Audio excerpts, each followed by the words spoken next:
Hello students, today we are going to discuss about the important concept of maths, that is trigonometry. It is very important in many branches of science. So let us discuss the introduction part of trigonometry in this class. What is trigonometry? Trigonometry is a branch of mathematics which deals with the measurement of sides and angles of a triangle. It is very important branch of mathematics which deals with measurement of sides and angles of a triangle. And trigonometry basically derived from three Greek words which are tri plus gono plus metry. So this collection is forming trigonometry. Tri means 3, gono means angle, metry means measurement. So let us discuss about what is angle.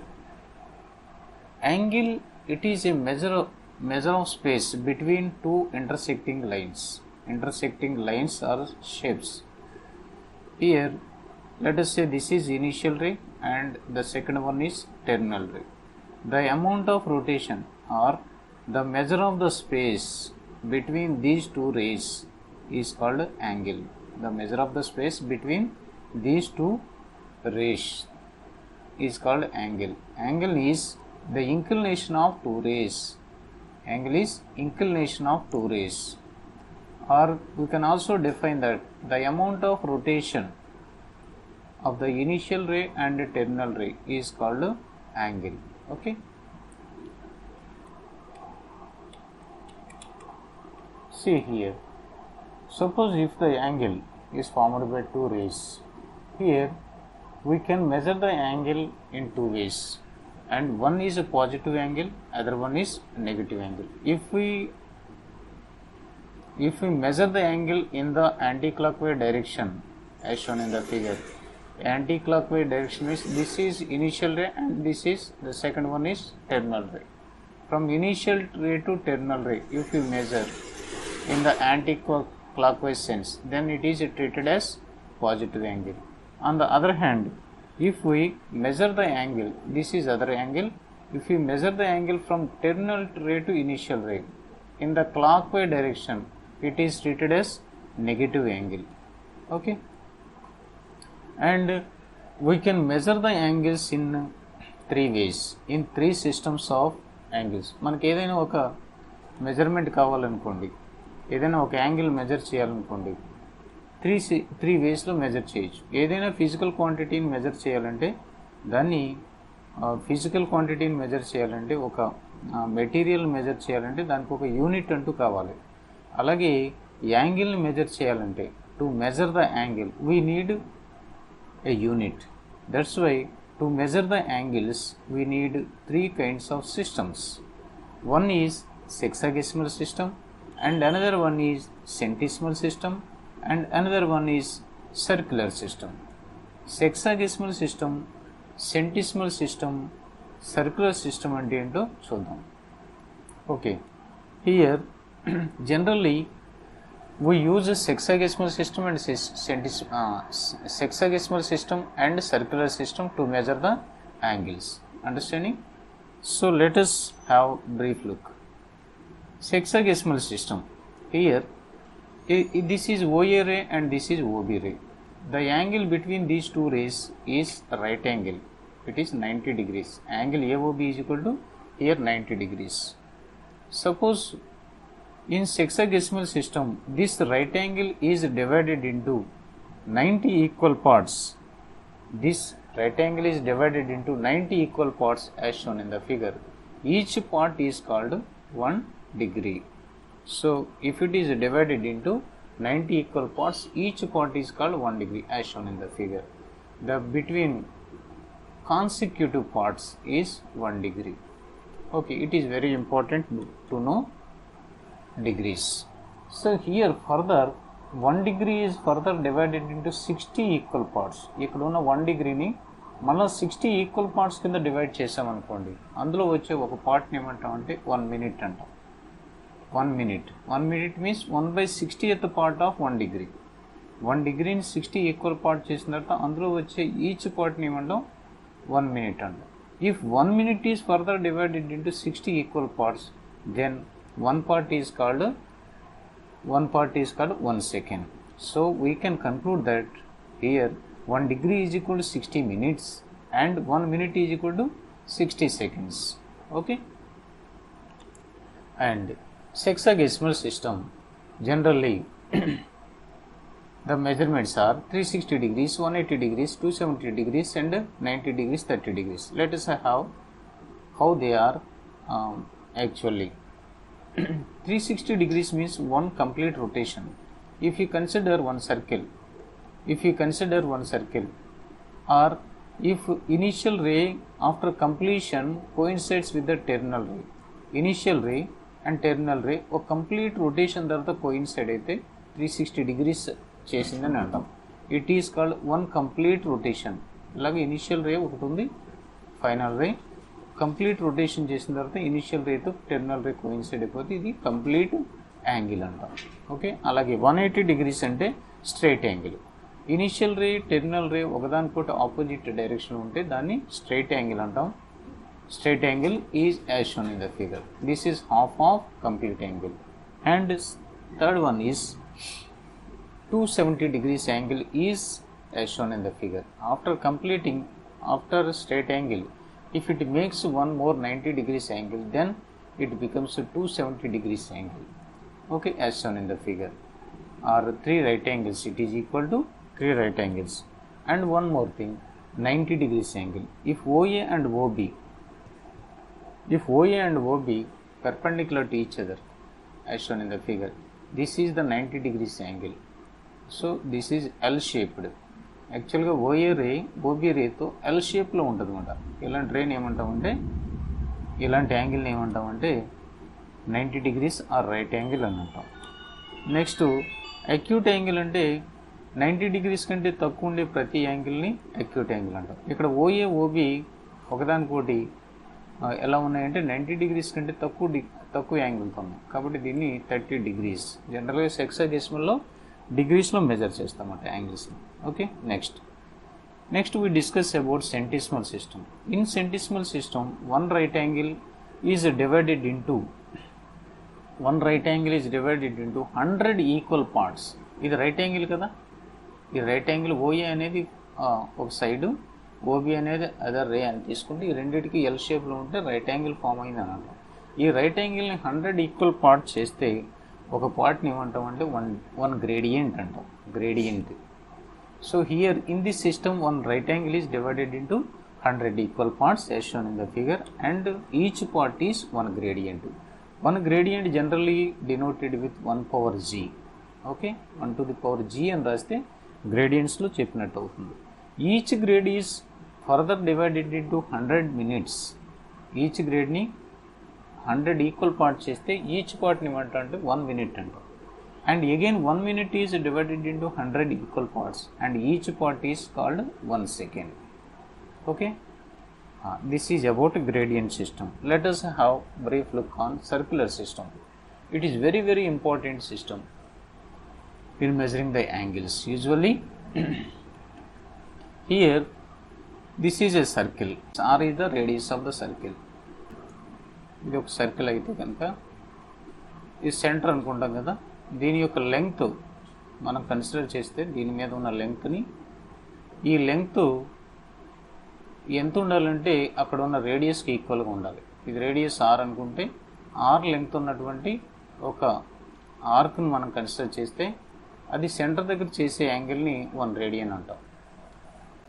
సింపుల్గా more generally suppose ఒక circle ఉంటే కనుక ఈ సర్కిల్ని దీని యొక్క circumference the ratio of the circumference by it's radius is called 1 radian. ఒక రేడియన్ని థీటాతో denote చేస్తే, theta అనేది రేడియన్ అనుకుంటే దాని యొక్క లెంగ్త్ ఆఫ్ ద ఆర్క్ అది ఎల్ అనుకుంటే by it's corresponding radius is called 1 radian. ఈ థీటా అనేది రేడియన్ అనుకుంటే the ratio between length of the arc by it's corresponding radius is called radian of the circle. So చాలా సింపుల్గా ఇలా కూడా చెప్పవచ్చు. ఇక్కడ మనకి లెంగ్త్ ఆఫ్ ద ఆర్క్ అంటే జనరల్గా ఆర్ అనేది రేడియస్ అనుకోండి, సో 1 రేడియన్ ఎలా డిఫైన్ చేస్తామంటే 1 radian is equal to length of the arc 2πr, దానికి ఉన్న రేడియస్ బై కరస్పాండింగ్ రేడియస్ ఆరే కదా. So that is equal to 2π. సో ఇక్కడ మన length of the arc 2πr అని తీసుకుంది ఎప్పుడంటే ఒక కంప్లీట్ రొటేషన్లో, ఫర్ వన్ కంప్లీట్ రొటేషన్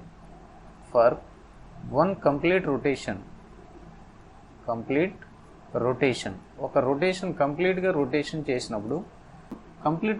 చేసినప్పుడు దీని యొక్క length of the arc total length ఎంత అవుతుంది? 2πr రేడియన్స్ అవుతుంది, అంతే కదా. Formula C is equal to 2πr కదా, 2πr బై కరస్పాండింగ్ రేడియస్ అంటే r బై r క్యాన్సిల్ ఇస్తే 2π, అంటే వన్ కంప్లీట్ రొటేషన్లో మనకి ఎంత వస్తుంది? 2π రేడియన్స్ వస్తుంది. వన్ కంప్లీట్ రొటేషన్లో ఇది రేడియన్, వన్ కంప్లీట్ రొటేషన్లో వచ్చే యాంగిల్ ఎంత అంటే θ. జనరల్గా దీన్ని θ అని రాయండి. ఏమని రాస్తారంటే మనం డిఫైన్ చేసేది రేడియన్ కదా. వన్ కంప్లీట్ రొటేషన్లో వచ్చేటటువంటి యాంగిల్ θ రేడియన్స్లో రాస్తున్నాను, ఈజ్ ఈక్వల్ టు 2π. కానీ ఇంకో కేసులో మనం ఏం చేస్తామంటే ఒక కంప్లీట్ రొటేషన్లో ఆ సర్కిల్కి సెంటర్ దగ్గర చేసేటటువంటి సబ్టెండ్ చేసే యాంగిల్ 360 డిగ్రీస్. అంటే ఇక్కడ వచ్చే యాంగిల్ ఎంతైతే ఉందో అది 360 డిగ్రీస్. మనకు అదే యాంగిల్ రేడియన్స్లో చెప్తే 2π. So we can establish the relation between these two. So యాక్చువల్గా సెంటర్ దగ్గర ఫామ్ అయ్యేటటువంటి యాంగిల్ని మన రేడియన్స్లో 2πగా చెప్తే అది డిగ్రీస్లో 360 డిగ్రీస్ అని చెప్తాం సెంటర్ దగ్గర. అంటే 2 క్యాన్సిల్ చేస్తే π radians is equal to 180 degrees. ఇలా కూడా చెప్పొచ్చు మనం, π radians is equal to 180 degrees. This is the relation between radians and degrees. So దీన్ని ఉపయోగించి డిగ్రీస్ నుంచి రేడియన్స్లోకి, రేడియన్స్ నుంచి డిగ్రీస్లోకి కన్వర్షన్ చేయొచ్చు. What is convert? First example ఒకటి చూస్తే ఇందులో convert 30 degrees into radians. 30 degrees రేడియన్స్లో కన్వర్ట్ చేయమన్నాడు. సో మనకు 180 డిగ్రీస్ ఈజ్ ఈక్వల్ ఎంత? 180 degrees is equal to π radians. 1 degree is equal ఎంత? π బై 180 రేడియన్స్. π బై 180 రేడియన్స్ అంటే π బై 180 రేడియన్స్ అంటే మనకు కావాల్సిన 30 డిగ్రీస్ కదా. So 30 degrees is equal to π by 180 into 30 degrees is equal to π by 180 into 30. π by 180 into 30. So ఇది ఇందులో 6 times పోతుంది, అంటే π బై 6 రేడియన్స్. అలాగా 30 డిగ్రీస్ని రేడియన్స్లో కన్వర్ట్ చేసాం. అలాగే ఏదైనా సరే మనకి 60 డిగ్రీస్ ఇచ్చినా, ఎన్ని డిగ్రీస్ ఇచ్చినా రేడియన్స్లో కన్వర్ట్ చేసుకోవచ్చు. అలా రేడియన్స్ నుంచి డిగ్రీస్లో కూడా మార్చుకోవచ్చు. So what is convert radians? π by 2 radians into డిగ్రీస్లోకి మార్చుకున్నాడు. ఎన్ని డిగ్రీస్ అని అడిగాడు. సో దీన్ని ఏం చేయాలి? π రేడియన్స్ అంటే π radians is equal to 180 degrees. అంటే 1 డిగ్రీ ఈజ్ ఈక్వల్ టు ఎంత? 1 degree is equal to π by 180 radians. 1 degree is equal to π by 180 radians. మనకి రేడియన్స్లో నుంచి కన్వర్ట్ చేయాలి. π radians is equal to 180 degrees. అంటే 1 రేడియన్ ఈజ్ ఈక్వల్ టు ఎంత? 180 by π radians. π by 2 radians కావాలి. π by 2 radians is equal to 180 by π into π by 2. π by 2తో multiply చేయాలి. π cancel అయిపోతుంది, ఇది ఇందులో క్యాన్సిల్ అవుతుంది, 90 టైమ్స్ క్యాన్సిల్ అవుతుంది. Therefore π by 2 radians is equal to 90 degrees. ఇది దానికి సంబంధించిన relation. Okay, relation between degrees and radians. We have the relation that is 2π radians is equal to 360 degrees. That implies π radians is equal to 180 degrees. Next, 1 degree is equal to 180 by π radians, and 1 radian approximately equal to 57 degrees 16 minutes. This is the relation between degrees and radians. And 1 degree is equal to π by 180 radians. 1 degree approximately equal to 0.01746 radians. You have to remember these numbers, they are very important. Okay, and let us discuss some kind of degrees into radians. 30 degrees is equal to π by 6 radians. We already did this one. And 45 degrees is equal to π by 4 radians. Pi by 4 radians. In terms of radians, we say that 60 degrees is equal to pi by 3 radians, and 90 degrees is equal to pi by 2 radians, and 180 degrees is equal to pi radians, 270 degrees is equal to 3 pi by 2 radians. 360 degrees is equal to 2 pi radians. Okay, 360 degrees is equal to 2 pi radians. Right, let us introduce trigonometric ratio. This is the main concept of trigonometry. The ratio of lengths of two sides of right angle triangle, the ratio of lengths of two sides of right angle triangle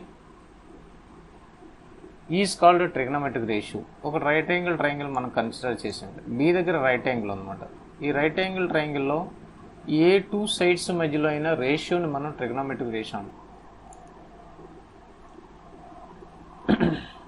See here, there are 6 trigonometric functions or 6 trigonometric ratios in the right angle triangle. Here, if it is theta, angle at theta, they are generally sin theta. 6 trigonometric functions are the 6 trigonometric ratios. They are sin theta. Simply we write sin theta. Theta is the corresponding angle. Cosecant, cosine, secant, tangent, cotangent. These are 6 trigonometric ratios. They are the, if you observe these trigonometric ratios from this right angle triangle, at theta, C is, angle at C is theta. So, ఈ థీటాకి opposite ఉన్న side ఏమంటాం అంటే opposite to the angle theta అంటాం. అలాగే ఈ థీటాకి అడ్జసెంట్గా ఉన్న side ఏమంటాం అంటే అడ్జసెంట్ సైడ్ టు థీటా అంటాం. బీసీని అడ్జసెంట్ సైడ్ టు థీటా అంటాం. అలాగే ఏబీని థీటాకి ఆపోజిట్ ఉన్న సైడ్ అంటాం. ఈ ఏసీని ఏమంటాం అంటే హైపోటెన్యూస్ అంటాం ఈ రైట్ యాంగిల్ ట్రయాంగిల్లో. ఓకే, సో ఇప్పుడు దీనికి ఏ రేషియోని, ఏ టూ సైడ్స్ యొక్క రేషియోని ఎలా పిలుస్తాం అన్నది చూద్దాం. See, trigonometric ratios. In trigonometric ratios, here it is a right angle triangle. This is the angle at theta. It is acute angle triangle. B is at right angle. This is AB is called adjacent side, and BC is called hypotenuse, and AC is called hypotenuse. BC is called opposite side to theta, and AC is hypotenuse to hypotenuse of the right angle triangle. Now sin theta is defined as, here in this triangle, sin theta is defined as opposite side by hypotenuse. ఈ థీటాకి opposite ఉన్న side by hypotenuse ఏమంటాం అంటే sine theta అని define చేస్తాం. అంటే opposite side ఏముంది ఇక్కడ మనకి బీసీ, హైపోటెన్యూస్ ఏముంది ఏసీ, హైపోటెన్యూస్ ఏముంది ఏసీ. కాబట్టి opposite side by hypotenuse BC by ఏసీగా రాస్తాం. ఇది సైన్ థీటా యొక్క డెఫినేషన్. అలాగే కాస్ థీటా తీసుకుంటే ఎడ్జసెంట్ సైడ్, థీటాకి ఎడ్జసెంట్ సైడ్ బై హైపోటెన్యూస్ని కాస్ థీటా చెప్తాం. థీటాకి ఎడ్జసెంట్ సైడ్ ఏమొచ్చింది ఏబీ, హైపోటెన్యూస్ ఏంటి ఏసీ. అండ్ హియర్ ట్యాన్ థీటాని ఏమంటామండి, ఎలా డిఫైన్ చేస్తామంటే opposite side by adjacent side. Here opposite side ఏముంది బీసీ, బై అడ్జసెంట్ సైడ్ ఏముంది AB. Opposite side by adjacent సైడ్ని ట్యాన్ థీటాగా డిఫైన్ చేస్తాం. నెక్స్ట్ కాట్ థీటాని ఏమంటాం అంటే ఈ ట్యాన్ థీటా యొక్క రెసిప్రోకల్. దీని ట్యాన్ థీటాని opposite side by adjacent side రాస్తే కాట్ థీటాని అడ్జసెంట్ సైడ్ బై ఆపోజిట్ సైడ్గా రాస్తాం. సో జస్ట్ రెసిప్రోకల్ మాట దీనికి. అంటే ఏబీ బీసీ బై ఏబీ అయింది, ఇదేమవుతుంది ఏబీ బై బీసీ అవుతుంది.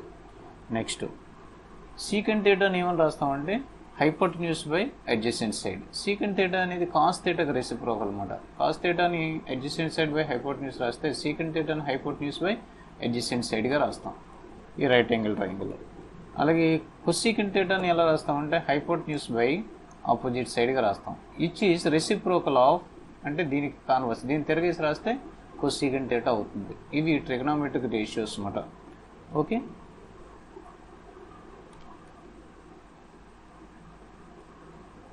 వీటిని బాగా గుర్తుపెట్టుకోవాలి మీరు.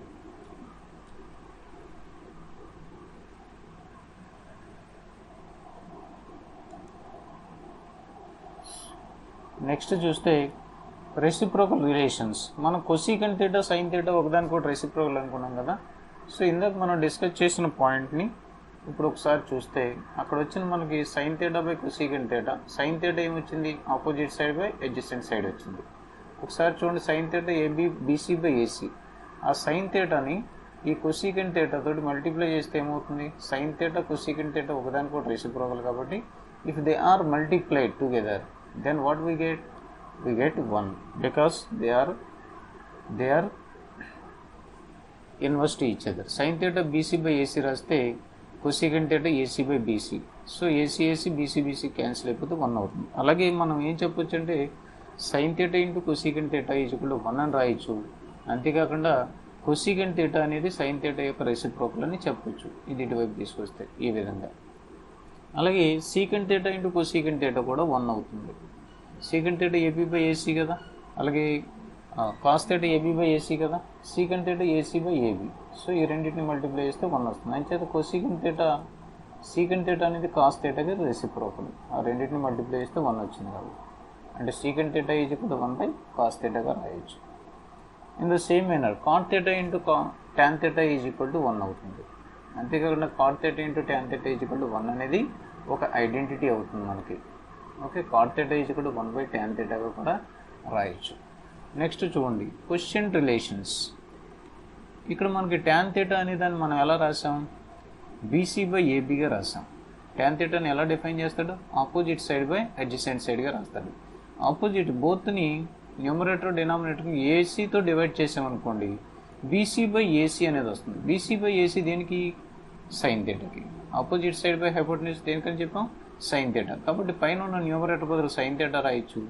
ఏబీ బై ఏసీ అంటే ఏమవుతుంది, కాస్ థీటా అవుతుంది. అంటే టాన్ థీటాని సైన్ థీటా బై కాస్ థీటాకు కూడా రాయొచ్చు. అంటే ఇది ఒక అదర్ ఐడెంటిటీ. అలాగే టాన్ థీటాని సైన్ థీటా బై కాస్ థీటాగా రాసి కాట్ థీటాని ఏం రాయొచ్చు, ఏబీ బై బీసీ, జనరల్గా adjacent side by opposite side. దీన్ని ఏసీతో డివైడ్ చేసామనుకోండి ఇందాక వచ్చిన రిలేషన్ ఎలా మారుతుందంటే AB by AC by BC by AC అవుతుంది. అంటే కాస్ థీటా బై సైన్ థీటాగా మారుతుంది. ఓకే, నెక్స్ట్ ఇక్కడ మనకి కాట్ థీటా టాన్ థీటాకి సంబంధించిన రిలేషన్స్ వచ్చినాయి.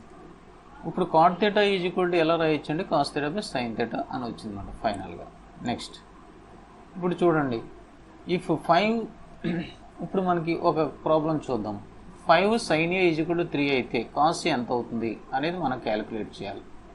ఏమి ఇచ్చాడు ఇక్కడ, 5 sine A based on these trigonometric formulas we have one sum. 5 sine A is equal to 3 అని అయితే కనుక కాస్ ఎంత అవుతుంది. 5 సైన్ ఏ 3 అయితే సైన్ ఏ ఎంత అవుతుంది, 3/5 అవుతుంది. 3/5. ఇప్పుడు నేను ఏం చేస్తున్నానంటే ఒక రైట్ యాంగిల్ ట్రయాంగిల్ కన్స్ట్రక్ట్ చేశాను. రైట్ యాంగిల్ ట్రయాంగిల్లో ఇక్కడ ఏ దగ్గర యాంగిల్ చెప్తున్నాను అనమాట. సైన్ దీని పాయింట్ ఆఫ్ వ్యూలో రాసాను. సైన్ ఏ అంటే ఏ దగ్గర ఉన్న యాంగిల్ పాయింట్ ఆఫ్ వ్యూలో మనం డిఫైన్ చేయాలి. సైన్ ఏ అని రాయొచ్చు, లేకపోతే థీటా పెడితే సైన్ థీటా అని రాయొచ్చు ఇక్కడ. సో ఇక్కడ చూడండి ఏకి ఆపోజిట్ సైడ్ 3, ఏకి అడ్జసెంట్ సైడ్, ఏకి ఆపోజిట్ సైడ్ బీసీ. బీసీ ఎంత వచ్చినట్టు 3K అని రాయొచ్చు, లేకపోతే 3 అని కూడా రాయొచ్చు. 3 హైపోటెన్యూస్ ఏంటి 5, అంటే జనరల్గా చెప్పాలంటే 3K/5K అనొచ్చు, లేకపోతే K యూనిట్ 1 యూనిట్గా తీసుకుంటే 3/5. Sine A is equal to 3/5. మనకు కావాల్సింది ఏంటి, కాస్ ఏ కావాలి. కాస్ ఏ కావాలంటే ఏ రిలేషన్ కావాలి, అడ్జసెంట్ సైడ్ కావాలి. ఏ రిలేషన్ కావాలి, ఏ పాయింట్ కావాలి, కాస్ ఏ కావాలంటే అడ్జసెంట్ తెలియాలి. కాస్ ఏ ఫార్ములా ఏంటి, అడ్జసెంట్ సైడ్ బై హైపోటెన్యూస్ కదా. మనకున్నది రైట్ యాంగిల్ ట్రయాంగిల్ ఏమున్నాయి ఇక్కడ, ఆపోజిట్ సైడ్ హైపోటెన్యూస్ ఉన్నాయి, అడ్జసెంట్ సైడ్ లేదు. అడ్జసెంట్ సైడ్ రావాలంటే మనం పైథాగరస్ రూల్ అప్లై చేయొచ్చు. పైథాగరస్ రూల్ ఏం చెప్తుంది, hypotenuse square is equal to side square plus side square అని చెప్తుంది. అంటే దాన్ని బట్టి ఏం రాయొచ్చు, AB square is equal to, నీకు కావాల్సిన AB square is equal to AC square minus BC square అని రాయొచ్చు. అంతే కదా right angle triangle point. So కాబట్టి మనం ఏం రాయొచ్చు అంటే దీన్ని బట్టి మనం ఏం రాయొచ్చు అంటే ఇక్కడ AB square is equal to AC square minus BC square అని రాయొచ్చు. ఇప్పుడు AB square is equal to AC square అంటే ఎంత, ఏసీ ఎంత వచ్చింది ఇక్కడ 5 స్క్వేర్ అంటే 25K. అండ్ ఇక్కడ బీసీ స్క్వేర్ ఎంత వచ్చింది 9. కాబట్టి 25 మైనస్ 9 ఈజ్ ఈక్వల్ టు 16. అంటే AB is equal to √16. √16 value ఎంత అంటే 4. Therefore cos is equal to 4/5 అవుతుందన్నమాట. అర్థమైంది కదా. నెక్స్ట్ ఇంకొక ఎగ్జాంపుల్ చూద్దాం. In right angle triangle at B, AB is equal to 24, BC is equal to 7. Determine sin A cos A and sin C cos C. ఇవి find out చేయాలి. మనకేమని ఇచ్చాడు, AB ఇచ్చాడు, BC ఇచ్చాడు. ఏబీ బీసీ ఇస్తే ఇన్ని ratios రాయగలమా, ఏం ratios రాయగలము, AB ఇస్తే ఏ point of వ్యూలో అడిగాడు, ఏ దగ్గర యాంగిల్ పాయింట్ ఆఫ్ వ్యూలో చెప్పాలి మనం. With respect to angle A చెప్పాలి అన్నీ కూడా. అలాగే సి దగ్గర కూడా అడిగాడు, విత్ రెస్పెక్ట్ యాంగిల్ సి కూడా చెప్పాలి. అంటే మనం ఒకసారి ఆలోచించాలి. ఇక్కడ ఏ దగ్గర ఉన్న యాంగిల్ అడుగుతున్నాడు కదా, ఏ దగ్గర పాయింట్ ఆఫ్ వ్యూలో సైన్ థీటా చెప్పమంటే ఆపోజిట్ సైడ్ ఏకి ఏమవుతుంది, బీసీ అవుతుంది. హైపోటెన్యూస్ ఏమవుతుంది, ఏసీ అవుతుంది. కాబట్టి ఏకి opposite side BC by hypotenuse రాయమంటే ఏసీ రాయాలి. ఇప్పుడు ఏం చెప్తానంటే దీనికి మనకి సైన్ ఏ అనేది క్యాలిక్యులేట్ చేయాలంటే హైపోటెన్యూస్ అవసరం అవుతుంది. అలాగే కాస్ సి అనేది క్యాలిక్యులేట్ చేయాలన్నా ఆపోజిట్ సైడ్ బై హైపోటెన్యూస్ అవసరం అవుతుంది. అంటే వేరే కాస్ సి క్యాలిక్యులేట్ చేయాలన్నా అది అవసరం అవుతుంది. ఇప్పుడు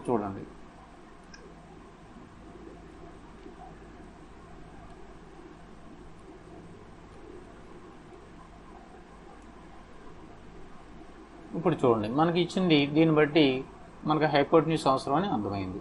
ఇప్పుడు చూడండి, ఈ ట్రయాంగిల్లో మనం ఏం చేయొచ్చు, ఇది రైట్ యాంగిల్ ట్రయాంగిల్ కాబట్టి పైథాగరస్ రూల్ అప్లై చేస్తే AC square is equal to AB square plus BC square. కాబట్టి ఏసీ స్క్వేర్ రైట్ యాంగిల్ ట్రయాంగిల్లో హైపోటెన్యూస్ ఫైండ్ అవుట్ చేయాలంటే ఇక్కడ ఏబీ ఏసీ బీసీ రెండు ఉన్నాయి కాబట్టి ఆ రెండింటిని అప్లై చేస్తే 24 స్క్వేర్ 576, 7 స్క్వేర్ అంటే 49, టోటల్గా ఎంత వచ్చింది 625. ఆ 625 ఏమవుతుంది, ఏసీ స్క్వేర్ అవుతుంది. అప్పుడు ఏసీ ఈజ్ ఈక్వల్ టు ఎంత అవుతుంది 25. ఏసీ వచ్చేసింది కదా, ఏసీ వచ్చేస్తే అన్ని యాంగిల్స్ రాసేయచ్చు. సపోజ్ సైన్ ఏ రాయొచ్చు. సైన్ ఏ అంటే opposite side to angle A by hypotenuse. Opposite side ఏమవుతుంది 7 బై ఏసీ అంటే 25. కాబట్టి బీసీ బై ఏసీ రాస్తే సైన్ ఏ వచ్చేసింది. రిమైనింగ్ కూడా కాస్ ఏ రాయాలంటే adjacent side to angle A by hypotenuse, adjacent side AB by AC, AB by AC చేస్తే వచ్చేసింది 24/25. ఇంకా సేమ్ మేనర్. అలాగే మనకి సైన్ సి రావాలంటే అనుకోండి, సైన్ సి అంటే opposite side to angle A by hypotenuse, అలాగే అంటే ఏబీ బై ఏసీ వచ్చేసింది. అలాగే కాస్ సి కావాలంటే adjacent side to hypotenuse, adjacent side మనకు ఉంది బీసీ, సి అంటే ఇది కదా, కాస్ సి అంటే ఏమవుతుంది సికి అడ్జసెంట్ సైడ్, సికి అడ్జసెంట్ సైడ్ బై హైపోటెన్యూస్, సికి అడ్జసెంట్ సైడ్ ఏమవుతుంది బీసీ అవుతుంది, బీసీ బై ఏసీ అవుతుంది. ఏకి ఆపోజిట్ సైడ్ అయింది, సికి అడ్జసెంట్ సైడ్ అవుతుంది. ఇది మనం గుర్తించాల్సింది. ఇక్కడ కూడా అంతే, సైన్ సి అని అడిగినప్పుడు సైన్కి ఆపోజిట్ సైడ్, సికి ఆపోజిట్ సైడ్ ఏబీ అవుతుంది, అది ఏకి అడ్జసెంట్ సైడ్గా ఉంటుంది. ఇంతకుముందు కేసులో అడ్జసెంట్ సైడ్ అంటే దీనికి ఆనుకుని ఉన్న సైడ్ అవుతుంది. అర్థమైంది కదా, అది ఆ డిఫరెన్స్ మీరు తెలుసుకోవాలి ఇక్కడ. నెక్స్ట్ చూడండి, ఇప్పుడు అదే మోడల్లో ఇంకొక problem. If sign A is కూడా 3/4 calculate cos A and tan ఏ అన్నాడు. ఇప్పుడు ఈ ట్రయాంగిల్ ఒకటి కనిపిస్తుంది కదా మనకి ఇక్కడ. ఈ ట్రయాంగిల్ ఏంటి, ఏబీసీ ట్రయాంగిల్. ఏ దగ్గర ఉన్న యాంగిల్ ఇచ్చాడు, with respect to angle A, A point of వ్యూలో సైన్ ఏ ఇచ్చాడు. అంటే దీనికి ఆపోజిట్ సైడ్ ఏంటి ఇచ్చినట్టు, బీసీ 3 ఇచ్చినట్టు, హైపోటెన్యూస్ 4 ఇచ్చినట్టు, అంతే కదా. సో బీసీ 3 ఇచ్చినట్టు, ఆపోజిట్ సైడ్ 4 ఇచ్చినట్టు. అంటే let triangle ABC, right angle at బిగా తీసుకున్నాం. ఇప్పుడు మనం ఏం చేసుకున్నాం, కన్స్ట్రక్ట్ చేసుకున్నాం ట్రయాంగిల్. వాడు ఇచ్చింది సింపుల్గా ఇచ్చేసి వదిలేసాడు. మనం ఏం చేసామంటే ఒక రైట్ యాంగిల్ ట్రయాంగిల్ కన్స్ట్రక్ట్ చేశాడు. వాడు ఇచ్చిన దాన్ని బట్టి ఏ దగ్గర నేను యాంగిల్ ఎజ్యూమ్ చేసుకుంటే బి దగ్గర రైట్ యాంగిల్గా చూసుకున్నాను. ఒక రైట్ యాంగిల్ ట్రయాంగిల్ కన్స్ట్రక్ట్ చేశాను. అందులో ఏ దగ్గర ఉన్న విత్ రెస్పెక్ట్ ఏబీసీ రైట్ యాంగిల్గా తీసుకున్నాను. వాడు ఇచ్చింది సైన్ ఏ అన్నాడు కాబట్టి ఏ పాయింట్ ఆఫ్ వ్యూలో చెప్తే ఆపోజిట్ సైడ్ ఏమవుతుంది బీసీ అవుతుంది. రైట్ యాంగిల్ ఎక్కడ ఉంటుంది, బి దగ్గర ఉంటుంది. ఇప్పుడు సైన్ ఏ కూడా 3/4 రాసిందని బట్టి బీసీ ఎంత అవుతుంది 3 అవుతుంది, ఏసీ ఏమవుతుంది 4 అవుతుంది. అది అర్థమైంది కదా. ఇప్పుడు మనం చూద్దాం, రైట్ యాంగిల్ ట్రయాంగిల్ ఏంటది మనకి తెలిసింది, Pythagoras rule. AC square is equal to AB square plus BC square. అంటే ఏసీ స్క్వేర్ ఎంత అవుతుంది, దీన్ని బట్టి ఇది 4 స్క్వేర్ కదా, that implies AB square is equal to AC square is equal to AB square plus BC square. అంటే ఏమవుతుంది 4 square is equal to AB square plus 3 square. ఆ ఫార్ములా వేసుకుంటే, ఈ ఫార్ములాలో ఈ నెంబర్స్ని సబ్స్టిట్యూట్ చేసుకుంటే ఏసీ అంటే 4 సబ్స్టిట్యూట్ చేయాలి, ఏబీ అంటేనేమో ఏబీ మనకు తెలియదు, అది క్యాలిక్యులేట్ చేయాల్సి ఉంటుంది. బీసీ అంటే బీసీ స్క్వేర్ని మనం సబ్స్టిట్యూట్ చేయాలి, 3 స్క్వేర్ వేసాం. దీన్ని సింప్లిఫై చేసుకుంటే మనకు ఫైనల్గా వచ్చింది AB equal to √7. Positive value ఉండాలి కాబట్టి ప్లస్ వాల్యూ తీసుకోవాలన్నమాట. ఇప్పుడు మనకి కావాల్సింది కాస్ ఏ కదా, కాస్ ఏ అంటే అడ్జసెంట్ సైడ్, ఏకి అడ్జసెంట్ సైడ్ √7, హైపోటెన్యూస్ 4 అవుతుంది. కాబట్టి ఏబీ బై ఏసీ రాస్తే √7/4 అయింది ఇది. నెక్స్ట్ మనకి tan A కూడా అడిగాడు. tan A అంటే ఏంటి? ఏ పాయింట్ ఆఫ్ వ్యూలో ఆపోజిట్ సైడ్ బీసీ అవుతుంది, ఏబీ ఏమో అడ్జసెంట్ సైడ్ అవుతుంది. కాబట్టి 3/√7 అవుతుంది. ఓకే, నెక్స్ట్ మనకు ఇంకొక ఫార్ములా చూద్దాం, ఇంకొక ప్రాబ్లం చూద్దాం. Given secant theta is equal to 13/12. Calculate all trigonometric ratios. దీన్ని బట్టి అన్ని ట్రిగనోమెట్రిక్ రేషియోస్ ఫైండ్ అవుట్ చేయమంటారు. చూడండి, ఇక్కడ సీకెంట్ థీటా ఇచ్చాడు. ఒక రైట్ యాంగిల్ ట్రయాంగిల్ కన్స్ట్రక్ట్ చేశాను. ఇక్కడ రైట్ యాంగిల్ ట్రయాంగిల్లో ఎక్కడ ఉంది యాంగిల్?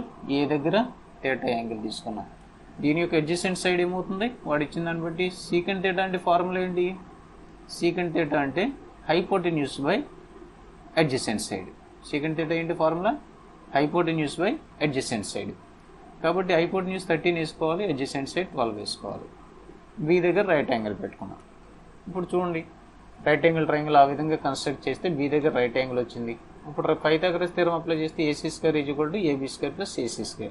అందులో AC 13 వేసుకోవాలి, AB 12 వేసుకోవాలి. దాన్ని బట్టి బీసీని క్యాలిక్యులేట్ చేయాలి. BC² 25 వస్తే BC = 5 వచ్చింది. 5 క్యాలిక్యులేట్ చేసాం కదా. ఇప్పుడు అన్ని రేషియోస్ని రాసేమన్నాడు. అంటే సైన్ థీటా రాయొచ్చు, కాస్ థీటా రాయొచ్చు, అలాగే tan థీటా రాయొచ్చు, కాట్ థీటా రాయొచ్చు, అలాగే సీకెంట్ థీటా రాయొచ్చు, అలాగే కోసీకెంట్ థీటా. వాటి ఫార్ములాస్ని బట్టి సైన్ థీటా ఆపోజిట్ సైడ్ వేసుకోవాలి బై హైపోటెన్యూస్ 13, 5/13. అలా రిమైనింగ్ కూడా అన్నీ కూడా మీరు చేసేసుకోవచ్చు.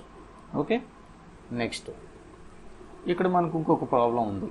In figure find tan P - cot R అని అడిగాడు. ఒక రైట్ యాంగిల్ ట్రయాంగిల్ ఇచ్చాడు. ఏ రైట్ యాంగిల్ ట్రయాంగిల్ అది?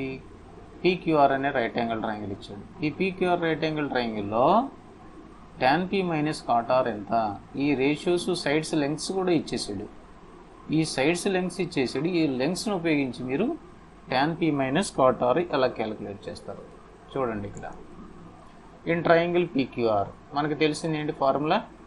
PR² = PQ² + QR². Pythagoras rule. అంటే ఇవి సబ్స్టిట్యూట్ చేస్తే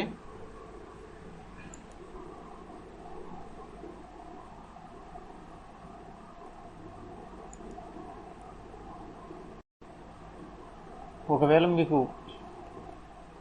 ఇక్కడ మీకు ఇది ఇవ్వకపోతే, ఏది ఈ సైడ్ ఇవ్వకపోతే QR సైడ్ని ఎలా ఫైండ్ అవుట్ చేయాలో చెప్పాడనమాట. అంటే ఈ రెండు ఇచ్చినప్పుడు QR సైడ్ని ఎలా ఫైండ్ అవుట్ చేయాలో మనం ఇక్కడ చూసుకున్నాం.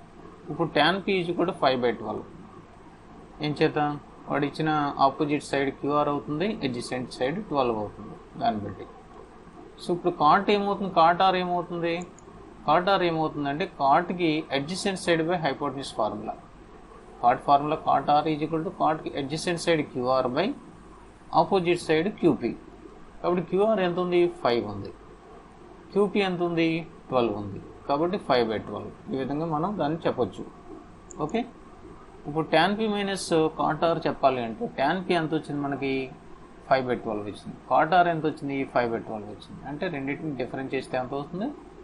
0.